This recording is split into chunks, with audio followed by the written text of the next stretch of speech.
Assalamualaikum warahmatullahi wabarakatuh.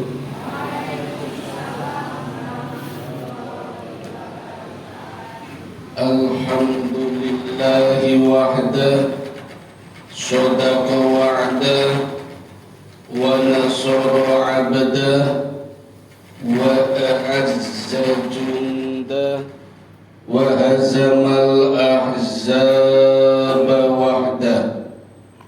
La ilaha illallah wa la na'budu illa iyyahu mukhlishina lahuddin walau karihal kafirun walau karihal musyrikun walau karihal munafikun.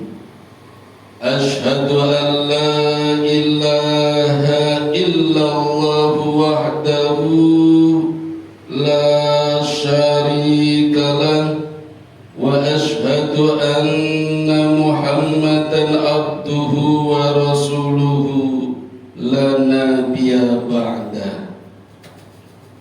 Syukur alhamdulillah, monggo Bapak Ibu kita panjatkan kehadirat Allah Subhanahu wa taala yang senantiasa memberikan banyak kenikmatan kepada kita sekalian. Di antaranya malam hari ini kita masih bisa mengadakan pengajian, ibu-ibu melatih secara rutin setiap berapa bulan? Oh, sebulan sekali. Mudah-mudahan kehadiran kita semua dalam rangka ibadah ini menjadi amal soleh yang terbaik dan diterima Allah Subhanahu wa ta'ala. Amin ya rabbal alamin. Bapak Ibu yang dirahmati Allah, saya akan mencoba memenuhi permintaan pengurus untuk menyampaikan materi yang bertemakan tentang Idul Adha atau Hari Raya Kurban atau sejarah Nabi Ibrahim. Kok borongan ya? Masing-masing 1 jam bisa 3 jam nih. Saat tekannya mawang ya. Yang pertama tentang Idul Adha. Apa artinya? Id artinya kembali, Adha itu hampir sama dengan duha. Duha itu artinya menyengat. Ketika kaki menapak di jalan terasa tersengat, itulah duha. Jadi ada waktu duha, tetapi itu waktu yang utama. Karena sholat duha ternyata ada 3 waktu: awal, tengah, akhir. Awal sekitar jam 6 2 rakaat, tengah sekitar jam 9 4 rakaat, dan akhir sekitar jam 11 6 rakaat. Jadi total sholat duha 12 rakaat. Ada hadis yang mengatakan langsung 12 rakaat sekali waktu, tapi hadisnya lemah. Yang kuat dibagi 3, 2, 4, 6. Nah, waktu-waktu itulah disebut waktu duha. Kenapa disebut Idul Adha? Karena banyak peristiwa yang terjadi di waktu duha ketika Nabi menunaikan haji wada, haji yang terakhir, haji yang pertama sekaligus yang terakhir. Jadi Nabi seumur-umur hanya menunaikan haji 1 kali. Berangkat di bulan Dzulqa'dah tanggal 24 selepas waktu duhur, sesudah menunaikan sholat Jumat bersama 30.000 jamaahnya. Banyak rangkaian peristiwa terjadi di waktu duha sampai Nabi menyelesaikan ibadah haji. Nah, maka peristiwa ini tidak salah kalau disebut Idul Adha. Orang Jawa sering bilang hari raya besar. Sedangkan Idul Fitri orang Jawa sering bilang hari raya kecil. Kenapa Idul Fitri disebut hari raya kecil? Karena hanya satu hari, tanggal 1 Syawal. Sedangkan Idul Adha disebut hari raya besar karena 4 hari, tanggal 10 Zulhijjah ditambah 3 ayyamut tasrik, 3 hari tasrik berarti 4 hari. 4 karo siji gede budi gede papat, maka disebut Idul Adha atau hari raya besar. Kalau Idul Fitri yang disembelih paling ayam, mentok, bebek, unggas, doro, cilik-cilik. Sedangkan Idul Adha yang disembelih kambing, sapi, onta. Sapi kali ayam gede pundi? Gede sapi, maka disebut hari raya besar. Niko jarane wong Jawa. Bener, ini ya bener. Nah, Bapak Ibu yang dirahmati Allah, Idul Adha, hari raya besar, ibadah haji juga berkaitan dengan ibadah kurban. Dalam peristiwa ini banyak melibatkan tokoh-tokoh utama. Di antaranya yang paling utama adalah Nabi Ibrahim alaihi salatu wassalam yang punya riwayat sangat panjang. Jadi kalau kita mulai dari kelahirannya di Palestina, di Irak, Babilonia, setelah menumbangkan Raja Namrud karena didakwai tidak mempan, Ibrahim hijrah ke Palestina. Ringkas cerita nggih. Di Palestina setelah berkeluarga dengan Sarah, Allah menguji Palestina dengan musim paceklik, kekeringan, kemarau panjang, dan bahaya kelaparan. Maka Allah memerintahkan Nabi Ibrahim bersama Sarah untuk hijrah sekaligus berdakwah ke negeri Mesir. Sarah, Bapak Ibu, ini memiliki kecantikan yang sempurna secara fisik. Ibrahim juga begitu sebagai lelaki tampan. Karena wajahnya memang mirip dengan Nabi Muhammad sallallahu alaihi wasallam. Karena Nabi kita Muhammad wajahnya tampan. Informasi yang diperoleh Nabi Ibrahim dengan Sarah ketika hendak menuju Mesir, ternyata Bapak Ibu, Mesir ketika itu dipimpin oleh seorang raja yang memiliki kelainan senior, senang istri orang. Di rajanya suka nyenengi istri orang. Gadis-gadis banyak tapi yang disenangi istri orang. Setiap melihat istri orang cantik diminta. Jadi anggapannya raja, orang lain tidak pantas menjadi suaminya, yang pantas hanya aku, kata raja itu. Maka diminta siapa saja yang melihat istri orang lain cantik. Maka ketika berangkat, Ibrahim bersama Sarah sepakat, kalau nanti ketemu prajurit kerajaan Mesir, kalau aku yang ditanya akan mengatakan kalau engkau adalah saudaraku, padahal suami istri, tapi ngakunya saudara, maksudnya saudara seiman. Dan kalau yang ditanya kamu, katakan aku adalah saudaramu, padahal suaminya, tapi maksudnya adalah saudara seiman. Itu siasatnya. Maka benar, ketika sampai di Mesir, bertemu dengan para prajurit Mesir, ditanya, jawabannya seperti itu. Dilala prajuritnya tidak percaya, Bapak Ibu. Akhirnya Nabi Ibrahim ditangkap, dimasukkan ke dalam sel. Istrinya Sarah dihadapkan kepada raja. Raja yang punya kelainan ini melihat Sarah yang begitu cantik, timbul nafsunya. Maka tangan kanannya tergerak untuk menjamah Sarah. Maka spontan Sarah berdoa kepada Allah untuk minta perlindungan.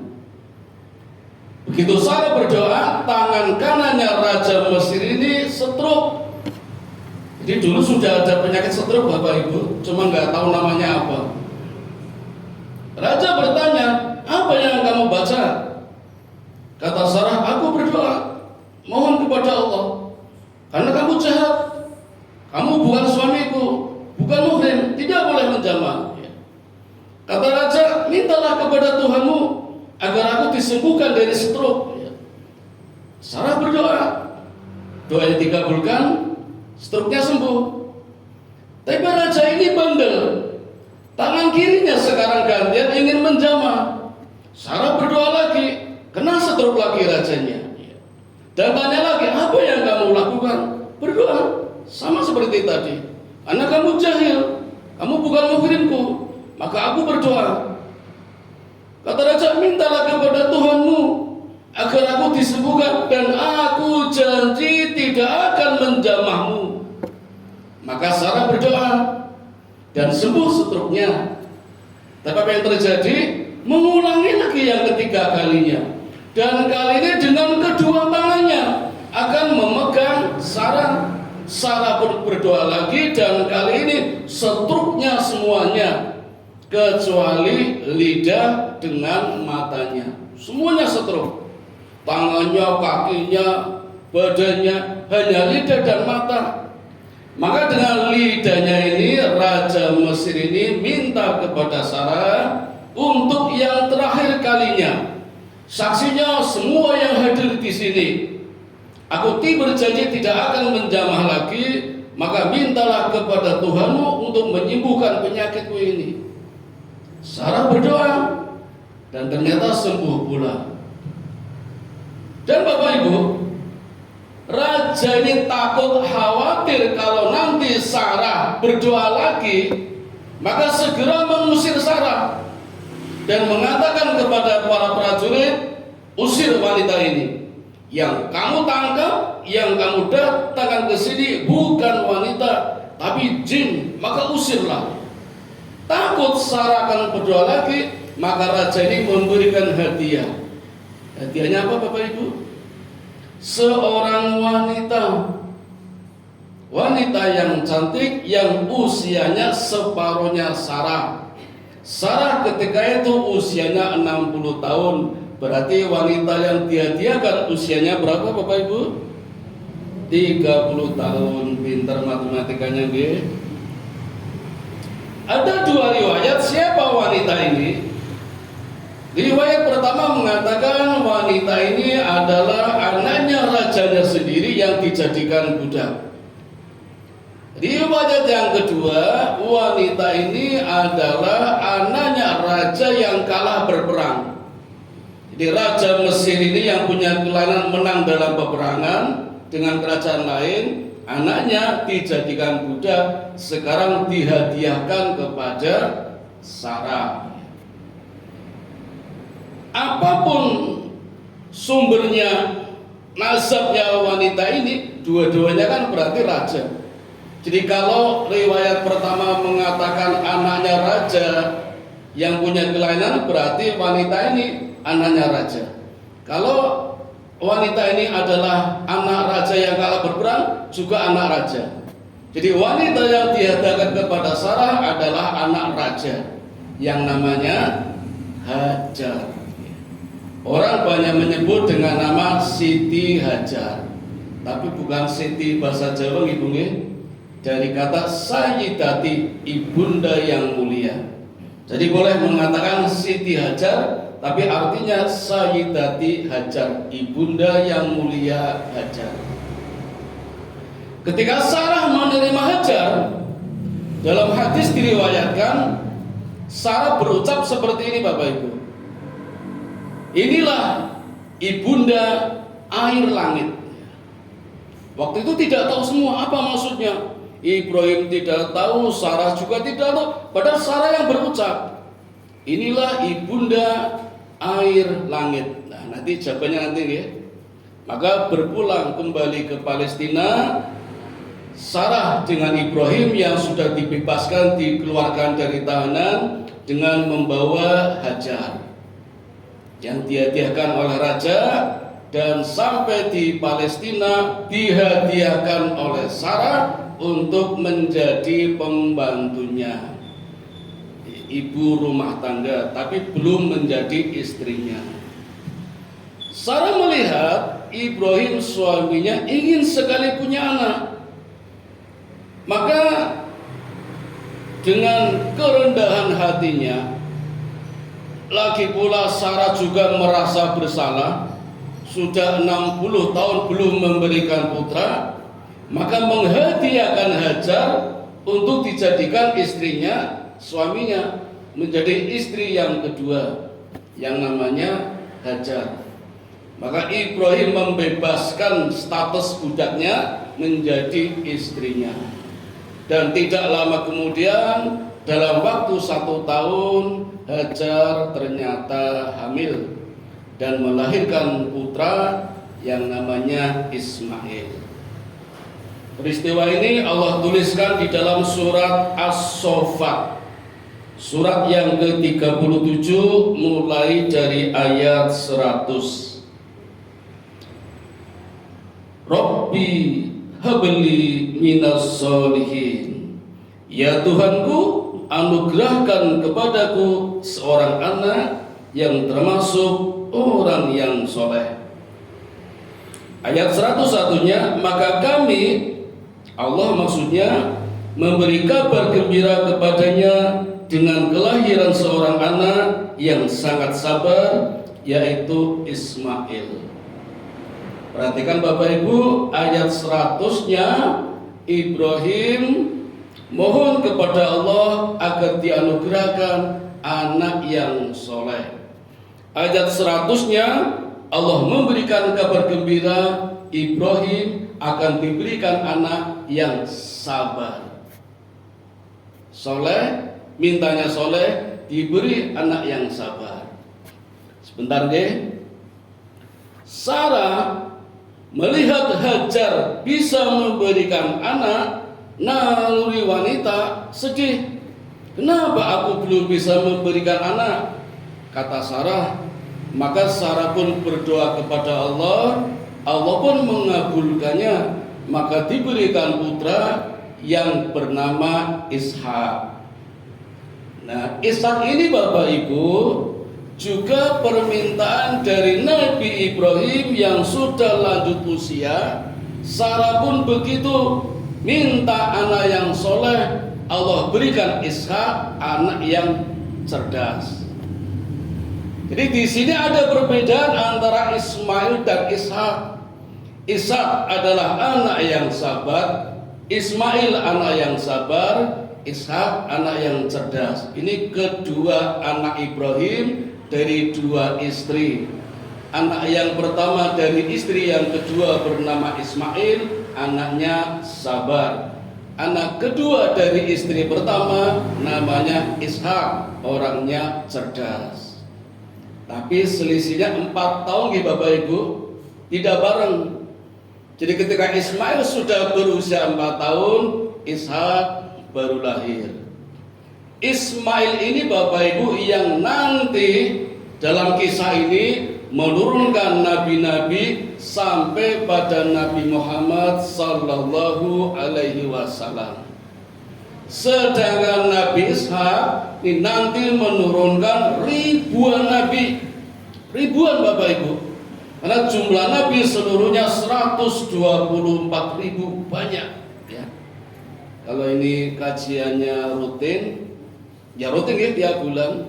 Tapi saya kan nggak rutin. Nanti pada akhirnya nanti sampai. Tapi kisahnya masih panjang. Termasuk banyak nabi-nabi yang terbunuh dan dibunuh oleh orang-orang Bani Israel. Nah, malam ini saya fokus ke Nabi Ismail nih, karena Nabi Ishak kita tinggalkan dulu ya. Ceritanya juga nanti panjang sampai perseteruan antara Palestina dengan Israel sampai hari ini itu ya sejak saat itu sudah mulai ada benih-benih perseteruan sampai sekarang. Kita kembali ke Ismail. Allah Maha tahu Bapak Ibu. Maka Allah memerintahkan Ibrahim bersama Sarah keluar dari Palestina hijrah ke Mekah dengan membawa Ismail yang masih berusia 1 tahun. Di balik itu Allah juga punya maksud, ingin membangun kembali Baitullah, rumah Allah yang hancur diterjang banjir bandang di zaman Nabi Nuh. Porak-poranda, tapi pondasinya masih ada yang disebut Baka. Rupanya itu Allah berkehendak mengutus 2 orang ini, suami istri, dengan membawa anaknya yang baru berusia 1 tahun. Maka berangkatlah dengan ikhlas, dengan rasa takwa yang tinggi, dengan menaiki onta, dan sampailah di Mekah. Waktu itu masih namanya Baka. Sampai di satu gundukan tanah, disitulah Hajar diturunkan bersama Ismail. Hanya dibekali 2 tempat makan dan minum. Kalau zaman sate kan namanya gembes, Bu. Teng mriki napa nggih? Tepak nggih. Yang satu buat makanan, yang satu buat minuman. Begitu Ibrahim meninggalkan Hajar, maka langsung membalikan badan dan meninggalkannya tanpa berkata sepatah kata pun. Ada apa ini Bapak Ibu? Jenengan Pak, ini jadi pelakunya mesti mboten tegel. Kula yang mboten tegel di padang pasir yang tandus, gersang, diterik panas matahari di waktu duha. Ini duha ini ditinggalkannya begitu saja tanpa pesan. Kalau sekarang kan nggak ada, dan kalau ada jadi masalah. Dianggap menyia-nyiakan istri, ditinggal begitu saja pasti jadi masalah. Nah, kalau ditinggal di mall sudah biasa, ditinggal di CCM, di SM malah yang ditinggal malah. Saya dapat cerita dari teman saya alim, pakai jubah Bapak Ibu, istrinya juga alim, tapi istrinya selalu ingin pergi ke mall, Galeria, CCM, Hartono, Amplas. Nah, suaminya malu, apalagi ngajak nonton. Akhirnya tak antar aja, nanti tak tinggal itu. Jadi rupanya istrinya juga senang, tapi tinggal aja. Kan beda dengan ini, beda dengan di padang pasir ditinggal. Hingga Hajar mengejar, ya Ibrahim, apakah engkau tinggalkan aku di sini begitu saja, yang tandus, gersang, tidak ada tanaman, jangankan tanaman yang hijau, yang kering pun tidak ada.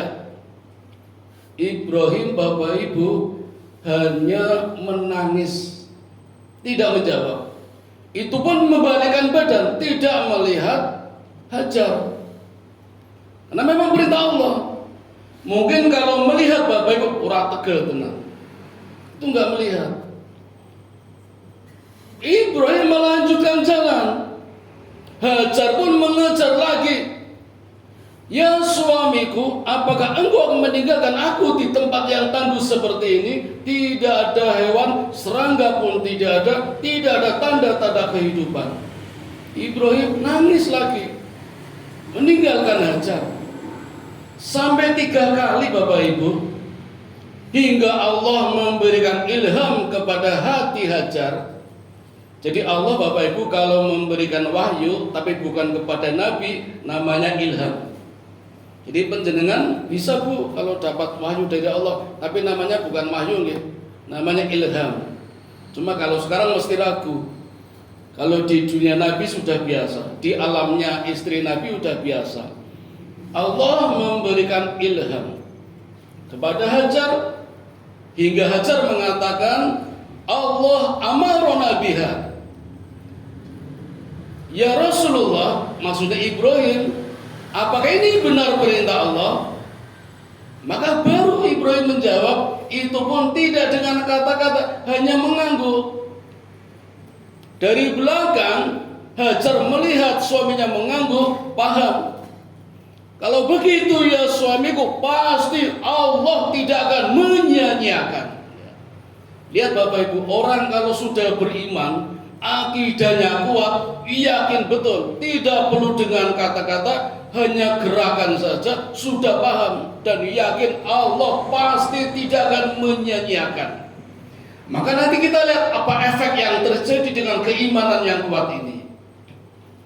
Maka dengan keimanan yang kuat, Hajar dengan keimanannya tabah dan siap menghadapi apa yang terjadi di tanah yang tandus. Tidak ada tanda-tanda kehidupan, panas terik semakin menyengat.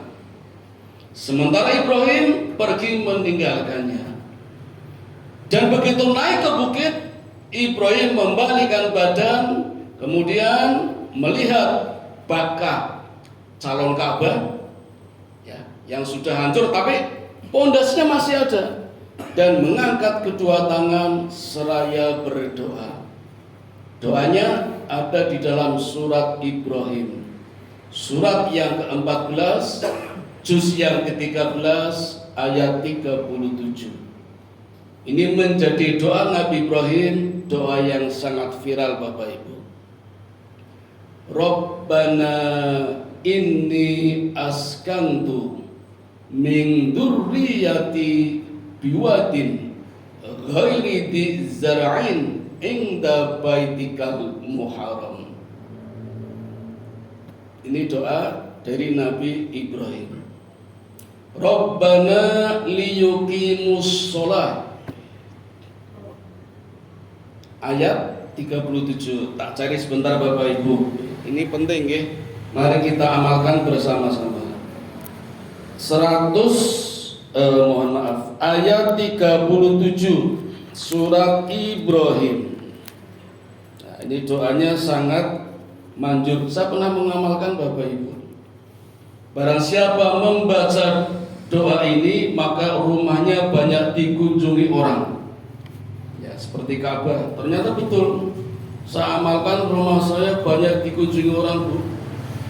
Yang datang pengemis, pengamen, nagih arisan, jimpitan. Saya ini kapok betul ngamal. Nah ini Bapak Ibu.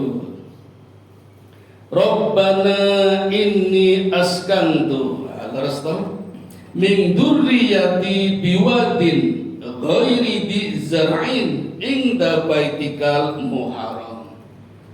Rabbana liyuqimus shalah faj'al afidatan minan nas tahwi ilaihim warzuqhum minat thamarat la'allahum yashkurun. Sambil menghadap ke Ka'bah, mengangkat kedua tangan. Dan ini sesuai dengan hadis Nabi yang diriwayatkan oleh Ibnu Abbas. Ada 7 tempat yang kita harus mengangkat dua tangan. 1 ketika takbiratul ihram. 2 ketika di Bukit Sofa. 3 ketika di Bukit Marwah. 4 ketika melihat Ka'bah. 5 ketika di Musdalifah. 6 ketika di Mina. Dan 7 ketika jumrah.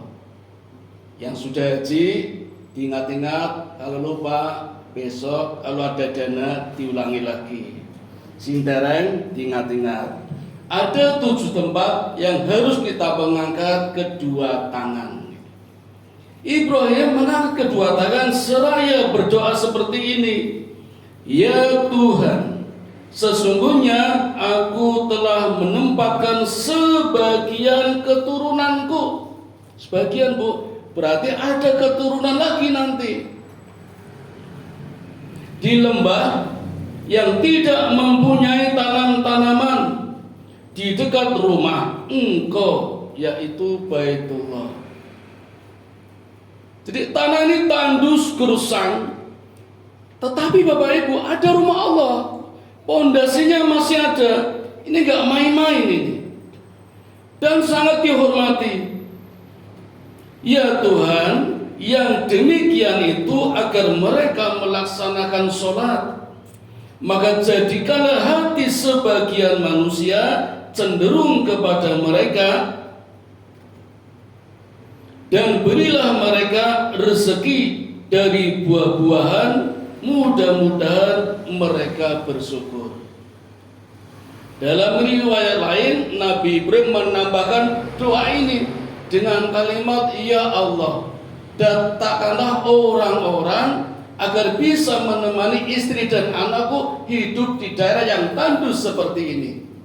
Itu tambahan doa dari Nabi Ibrahim dalam riwayat lain. Bapak Ibu, kita kembali ke Hajar, Ibrahim sudah pergi. Maksudnya kembali ke Palestina, menemui istri pertama Sarah yang sedang sedih karena belum memberikan putra. Kita selanjutkan peristiwa Hajar dengan Ismail setelah ditinggal pulang oleh Ibrahim. Mengingat bekal yang diberikan oleh Ibrahim hanya makanan dan minuman, dan masih ada waktu menjelang maghrib, ada kesempatan, maka naluri seorang ibu akan berusaha kalau nanti bekalnya habis, apa yang akan terjadi.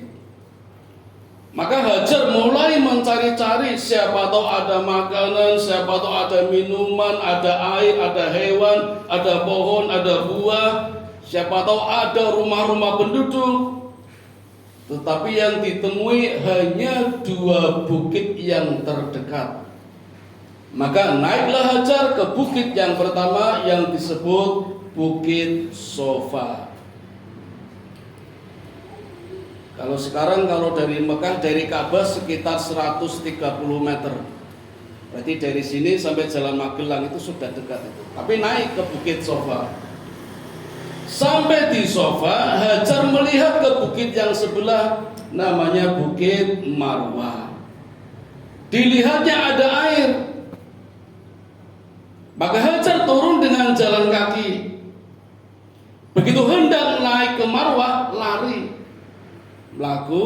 Lari. Sampai di Marwah ternyata tidak ada air.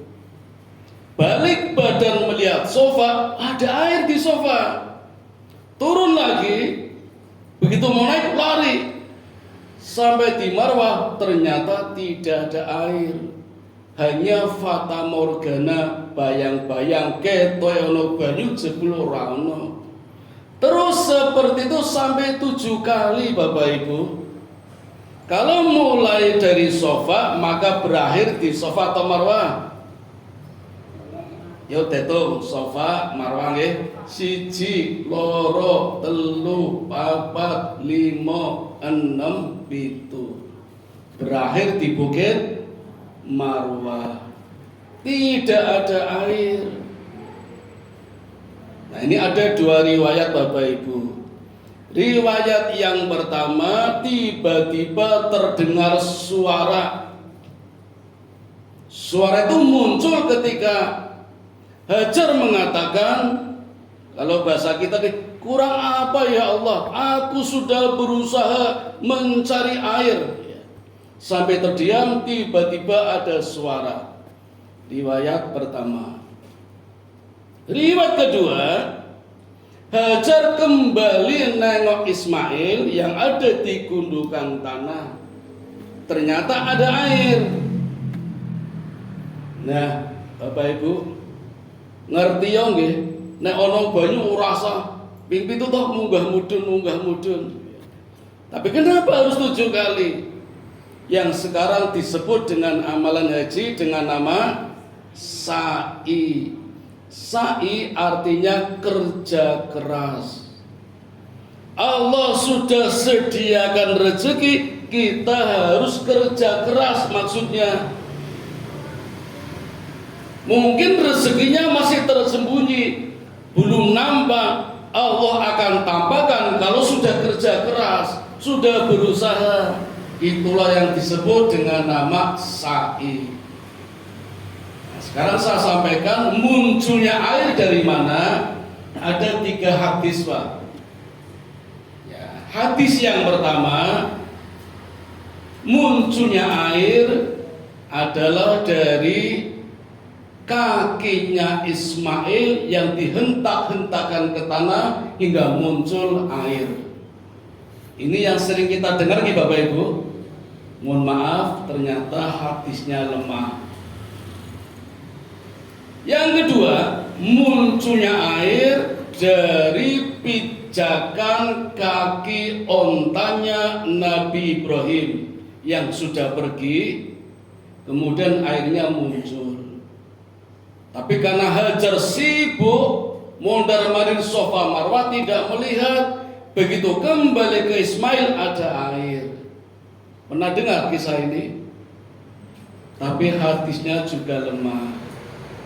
Nah, sekarang saya tunjukkan hadis yang kuat. Dalam hadis ini dikatakan Allah kirim malaikat Jibril, dan dengan kepakan sayapnya maka muncullah air. Naluri wanita ketika butuh air dalam kondisi haus, diterik panas matahari, maka Hajar dengan kedua tangannya mengumpulkan air. Kalau saya gambarkan begini Bapak Ibu, kalau saya gambarkan begini, jadi ngumpulkan kayak kita main di pantai, ono ombak yang melayu, dikumpulkan nggo pasir, sambil berucap dengan kalimat zam, zam. Zam ini juga ada 2 riwayat Bapak Ibu. Yang pertama mengatakan zam itu dari bahasa Mesir, karena Hajar orang Mesir, anak raja yang diberikan kepada Sarah ketika hijrah ke Mesir. Riwayat kedua bahasa Palestina. Hajar orang Mesir tapi sempat tinggal di Palestina bersama Ibrahim, maka bisa berbahasa Palestina. Zam, zam artinya kumpul, kumpul. Jadi air yang mengumpul namanya zam-zam. Jadi bukan bahasa Arab. Ya. Kayak ustadz itu bukan bahasa Arab Bapak Ibu. Itu bahasa Turki. Kalau bahasa Arab mubaligh. Kalau perempuan mubaligh. Jadi panjenengan kalau panggil saya boleh al-mubaligh Fathuddin Aziz. Bukan ustadz nih. Tapi karena sudah terjadi asimilasi boleh saja memanggil ustadz. Tapi ternyata di sana ustadz artinya guru besar. Guru besar kalau di sini S3. Saya baru S2, belum S3. S2 kalau di SKNI, Standar Kurikulum Nasional Indonesia, itu setingkat dengan filosof Aristoteles, Socrates. Maka di kampus banyak teman-teman memanggil saya Aristoteles itu. S2 setingkat dengan filsuf, berarti S3 doktor ustadz itu di atasnya filosof itu. Itu panggilan saja. Ya begitu penting. Kita kembali ke kisah ini. Ini hikmah Allah Bapak Ibu. Hikmah Allah. Kalau tidak pasti akan terjadi banjir, luber-luber, samudra Zam-Zam. Bagaimana tidak miliaran manusia sejak saat itu sampai sekarang masih saja belum habis yang namanya Zam-Zam itu. Itu berarti hikmah Allah itu. Dengan naluri wanita, dengan keyakinannya ibadah yang kuat, hanya dengan 2 tangan air melebar, kemudian membangun dengan pasir-pasir dikumpulkan begitu banyak dengan ucapan zam, zam, kumpul, kumpul. Itulah terjadinya air Zam-Zam. Bapak Ibu, saya mundur 3 hari nih, sebelum kejadian Zam-Zam ini. Ada satu peristiwa yang terjadi di negeri Yaman. Yaman ketika itu Bapak Ibu satu-satunya bangsa Arab yang berbahasa Arab. Jadi kalau bangsa-bangsa lain, Sam, Palestina, Yordania, Sudan, Turki, itu bangsa Arab tapi tidak berbahasa Arab ketika itu. Yang benar-benar bangsa Arab adalah Yaman. Nah, di Yaman Bapak Ibu ada satu negeri yang sangat subur, namanya negeri Sabah. Teknologinya sudah tinggi hingga mampu membangun satu bendungan yang namanya bendungan Zadun Ma'arif. Dan ini mestinya Bapak Ibu masuk dalam keajaiban dunia. Karena bendungan ini tidak terbuat dari batu, tidak terbuat dari tanah dan semen, terbuat dari kayu. Luar biasa ini. Berarti kayak kapalnya Nabi Nuh yang mampu menampung sekitar 200.000 manusia. Ini kayu bisa menampung air. Kanan kirinya tumbuh-tumbuhan, buah-buahan subur makmur. Ini negeri Sabah. Tetapi sayang sekali penduduknya kafir, ingkar kepada Allah. Maka Allah memusnahkannya dengan cara pelan-pelan. Tidak mengirimkan pasukan perang, tidak mengirimkan bencana. Cukup Allah mengirimkan 1 ekor tikus. Nah, saya kemarin tidak sengaja menemukan hadis Bapak Ibu, ketika kita melihat tikus, maka waspadalah, hati-hati. Ada apa? Ini kejadian di negeri Sabah. Allah kirimkan 1 tikus masuk ke dalam bendungan itu yang terbuat dari kayu. Penduduk nggak memperhatikan, alah cuma tikus. Padahal tikus yang kecil itu tiap hari, tiap saat gerigiti Bapak Ibu, sidik-sidik, tanpa disadari penduduk Sabah. Nah, kalau tiap hari gerigiti, tiap saat gerigiti, kalau sampai setahun berapa yang sudah dilubangi? Maka bocor. Hikmah Allah bocornya di bagian yang tidak diketahui orang, karena bendungannya besar. Jenengan kalau ke Wonogiri, bendungan Gajah Mungkur itu butuh waktu paling cepat 20 menit itu, karena lebar sekali. Dan itu ada bagian yang orang jarang melalui, jadi nggak kelihatan. Itulah rumahnya tikus. Maka ketika saatnya hancur semua, terjadilah banjir besar yang meluluh lantakan tanaman, buah-buahan hingga menjadi kering semua. Nah, karena kering semua sudah tidak ada air, maka penduduknya mengungsi. Dan mengungsinya tentu saja ke negeri yang subur. Dan waktu itu negeri bangsa Arab yang paling subur adalah negeri Sam. Di mana negeri Sam?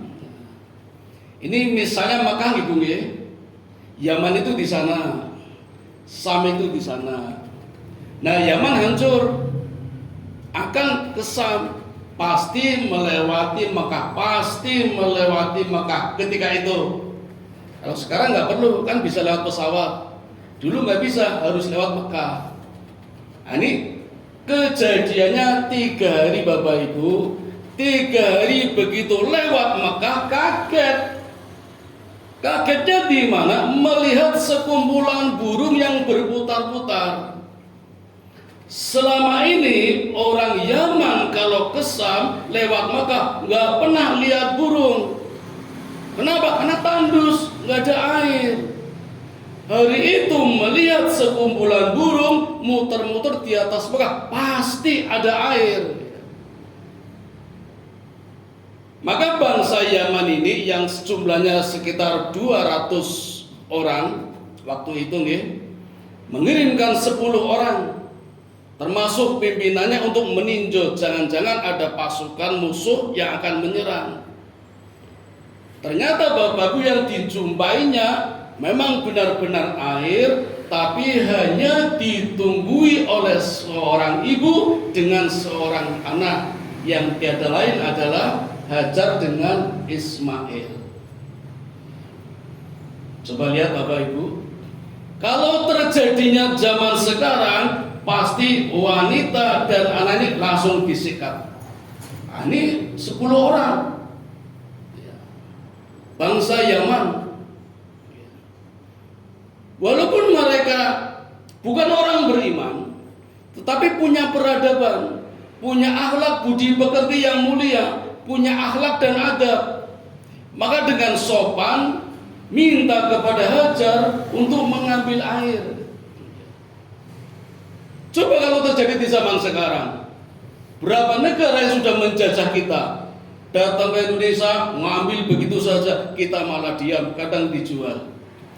Tapi Hajar Bapak Ibu, ketika orang ini namanya suku Jurhum, bukan Jumhur ya. Kalau Jumhur kan jumhur ulama, ini Jurhum, termasuk suku tertua juga ini. Matur kepada Hajar, wahai ibu, bolehkah aku mengambil air ini?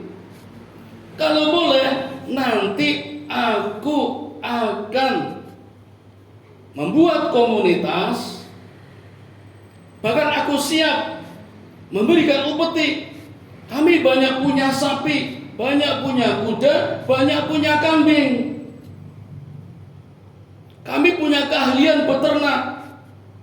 Kami punya keahlian berburu, berkuda.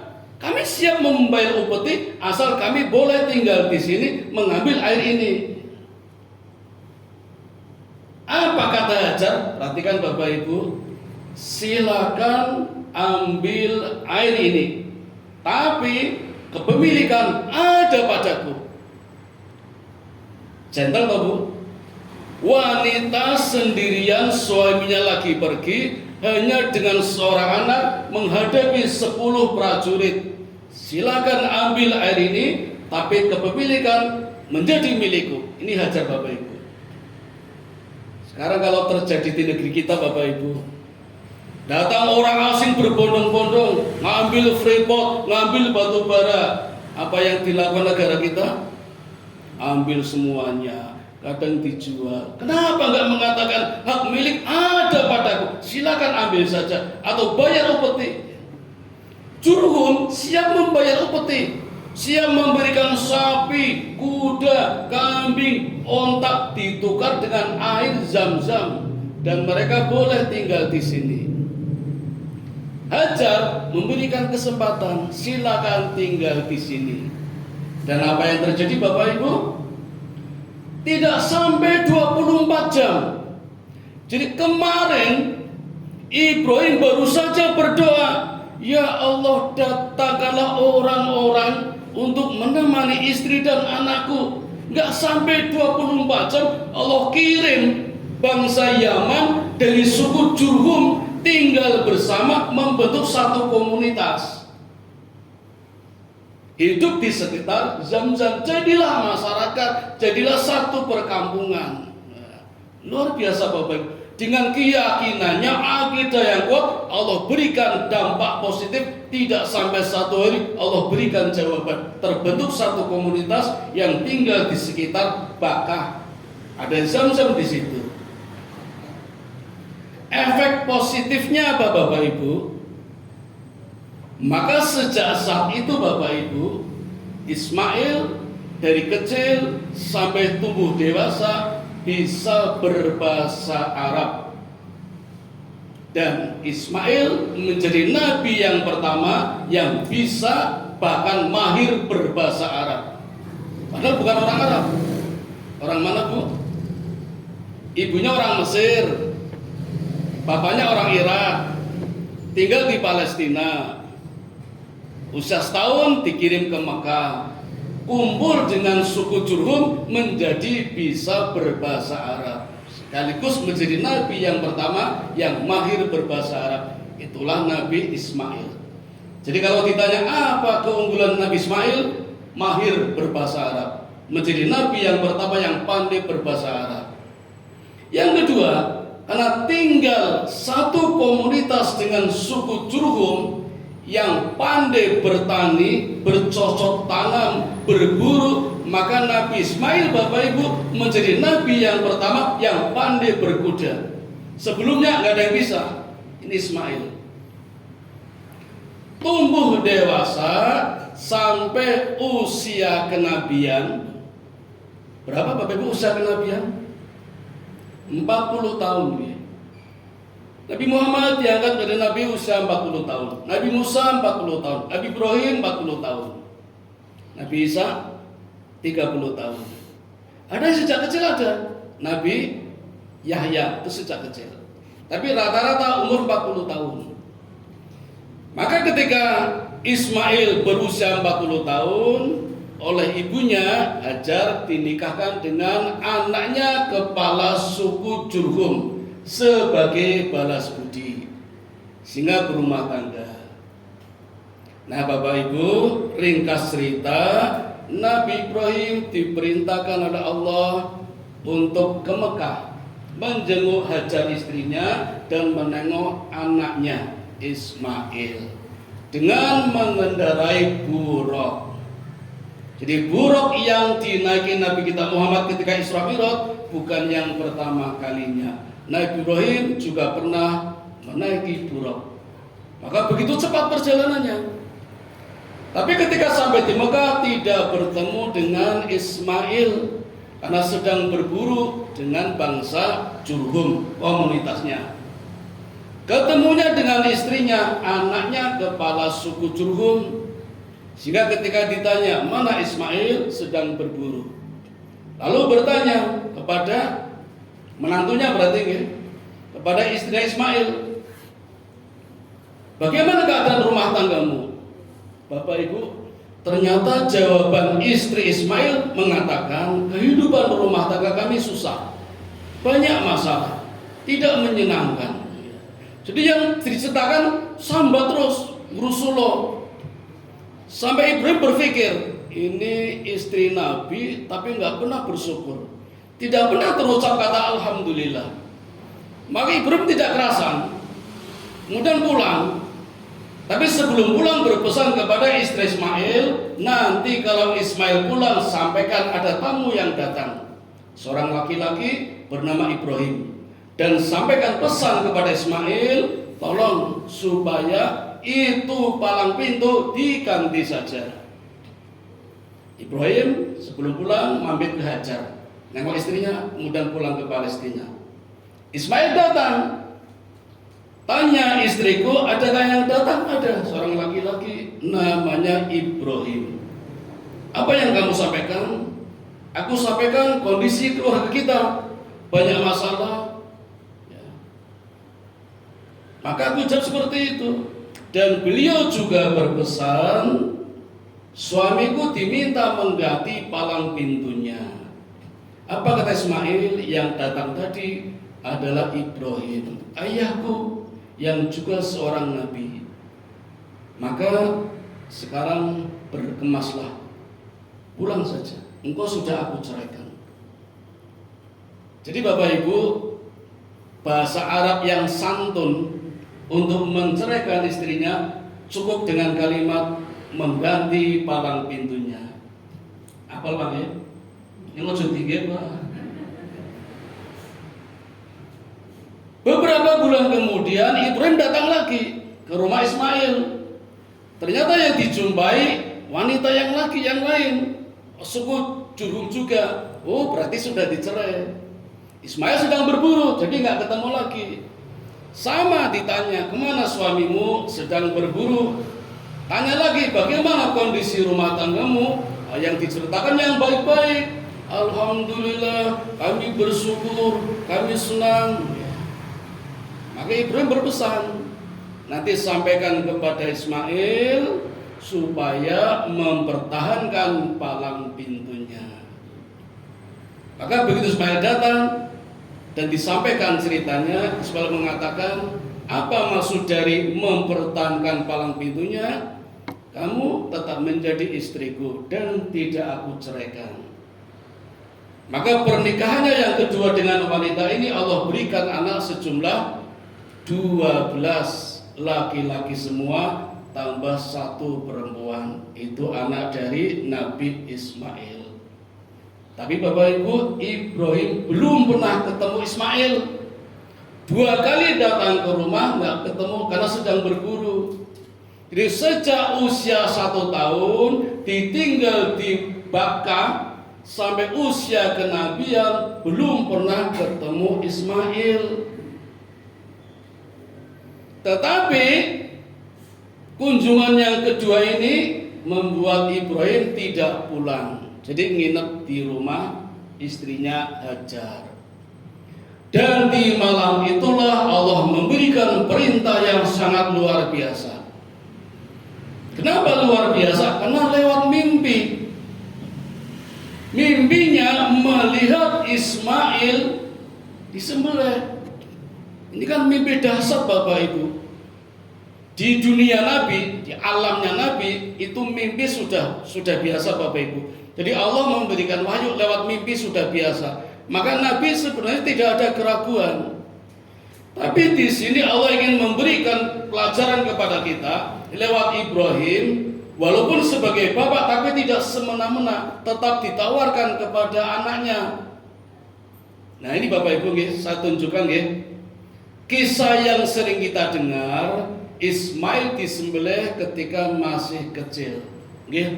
Sering dengar Tapi ternyata menurut hadis ini Ismail disembelih ketika sudah sampai usia kenabian, berarti 40 tahun.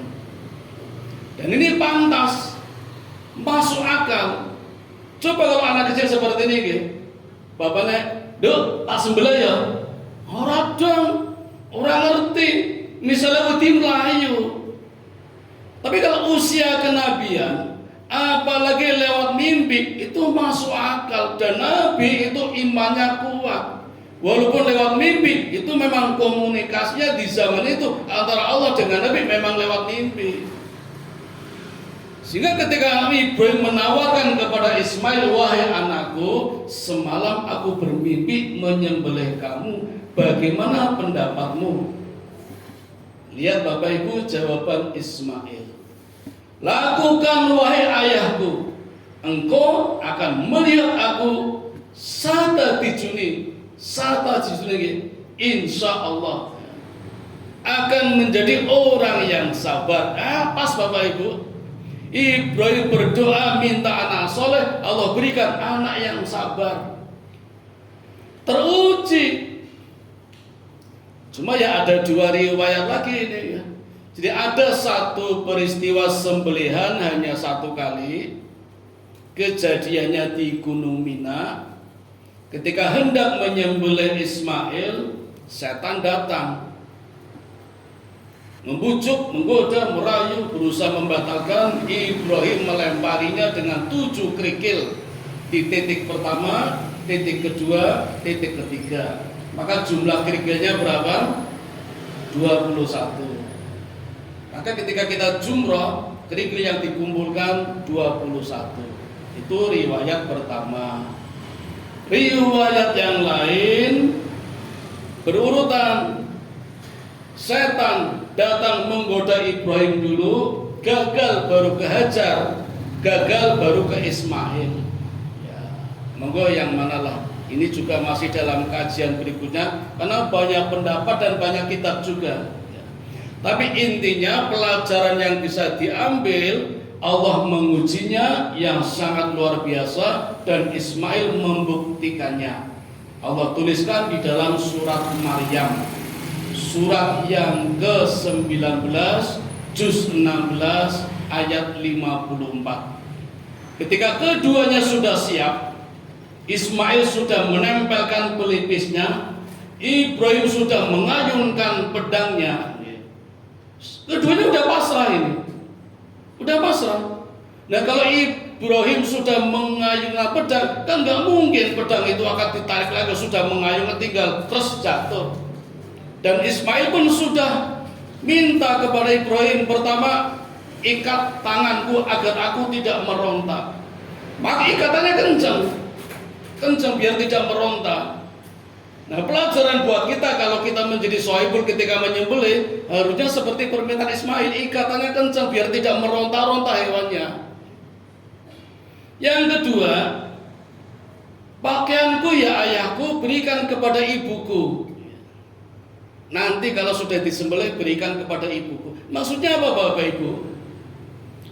Kulit hewan kita ketika menjadi sohibul diberikan kepada orang yang dicintainya. Siapa Bapak Ibu? Fakir miskin. Kadang tempat kita masih ada yang menjual. Ya saya nggak tahu ya. Tapi kalau berdasarkan riwayat ini diberikan kepada fakir miskin. Nah, yang nyembelih boleh tidak? Boleh, tapi tidak meminta bayaran. Kan ada tukang jaga, tukang kelet beleh, terus dibayar. Itu kalau sembelihan biasa, mungkin buat akikoh atau syukuran. Tapi kalau kurban tidak boleh minta bayaran, bolehnya sedekah atau diganti dengan kulit hewan. Nah, itu kajiannya seperti itu. Ya. Kalau yang sering kita lakukan didol tuku meneh, saya belum sampai ke sana, belum tuntas, masih perlu kaji lagi. Sementara saya sampaikan yang ini dulu, maksudnya seperti itu. Nanti kalau panjenengan berkenan, dulu itu ada dari DMI, Dewan Masjid Indonesia. Itu masa-masa gini keliling memberikan penyuluhan, mulai dari sembelihan itu sesuai dengan sunnah Rasul. Memang banyak versi, ada yang langsung nges, ada yang 3 kali, ada yang 12 kali. Ini merasa datung suci belum kesuwan. Yang paling gampang salafi Bu, ini aku tidak salafi. Karena salafi itu berpendapat sampai pisau terlepas pun boleh dilanjutkan. Waduh kok kejem banget ya. Saya nggak pakai itu, saya pakai yang nges langsung aja. Maka diasah dengan tajam sesuai dengan pesan Ismail, ya ayahku asah pedangmu tajam. Maksudnya hanya sekali saja biar aku tidak merasa sakit. Jadi pesan Ismail ada tiga kepada bapaknya ketika hendak disembelih itu.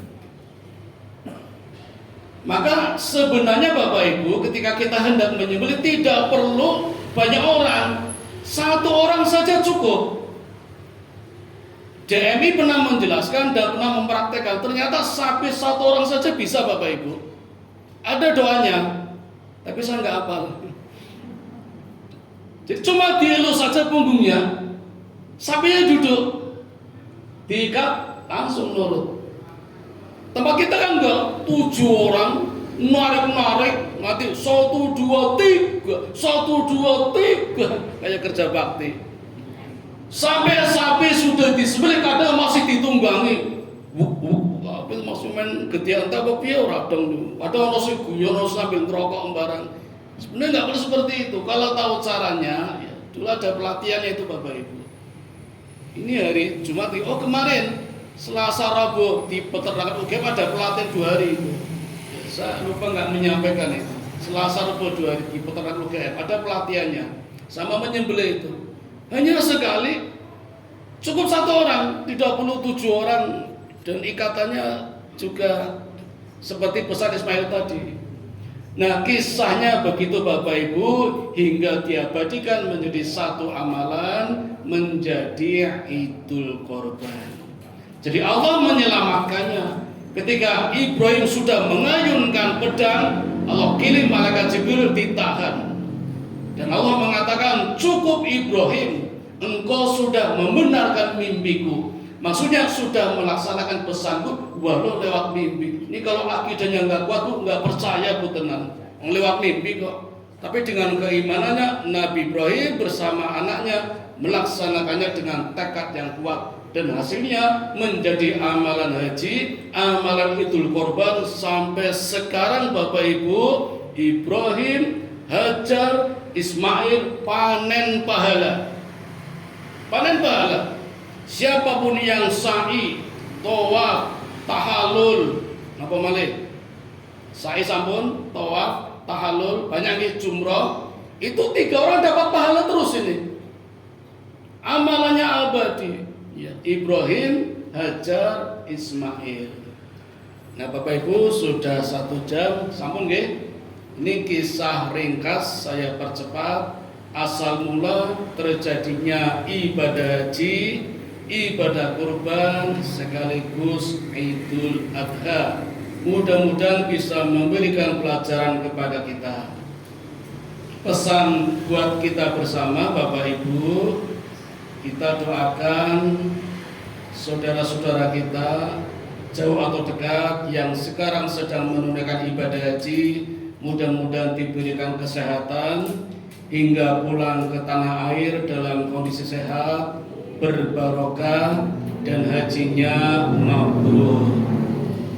Haji mabrur Bapak Ibu artinya haji yang baik, tapi tidak sembarangan baik, baik yang tertinggi. Ayatnya ada, lan tanalul biro hatta tunfiku mimma tuhibun. Belum dinamakan kebaikan kalau belum memberikan, menghadirkan amalan-amalan yang baru. Maka dari biru ini menjadi mabrur. Jadi haji yang mabrur adalah haji yang mampu menghadirkan amalan-amalan yang baru yang belum pernah dilakukan. Jadi kalau pulang dari tanah suci ke tanah air amalannya masih biasa seperti kemarin, itu belum mabrur, baru sah hajinya. Kalau mabrur menghadirkan amalan yang baru, baik jumlahnya maupun kualitasnya. Biasanya sedekah 1.000 berubah menjadi 1.000. Itu namanya amalan baru, jumlahnya, kualitasnya juga. Nah bagi kita Bapak Ibu yang mungkin terjebak dengan isu waiting list, nunggu haji sampai 60 tahun, mudah-mudahan tidak patah semangat. Kita tetap berdoa agar Allah segera memberangkatkan secepat mungkin. Nggak usah mikir nunggu-nunggu. Kalaupun harus menunggu, ini kesempatan buat kita untuk benar-benar bersiap haji, agar hajinya tidak main-main. Makanya Nabi mengatakan hajiku yang pertama sekaligus terakhir, karena tidak main-main. Haji yang benar-benar bersih, murni, sempurna, terbebas, tidak terkontaminasi dengan praktek-praktek syirik dan jahiliyah. Itu pesan Nabi. Mudah-mudahan Allah menerima amalan kita walaupun baru berniat, syukur mewujudkannya. Amin ya rabbal alamin. Maka Bapak yang dapat kami sampaikan, kami kembalikan kepada pembawa acara. Assalamualaikum warahmatullahi wabarakatuh.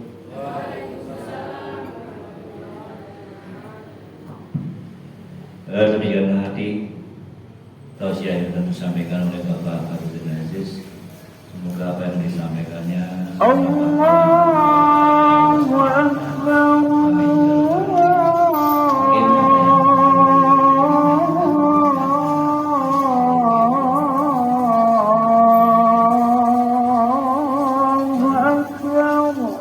Asyhadu an la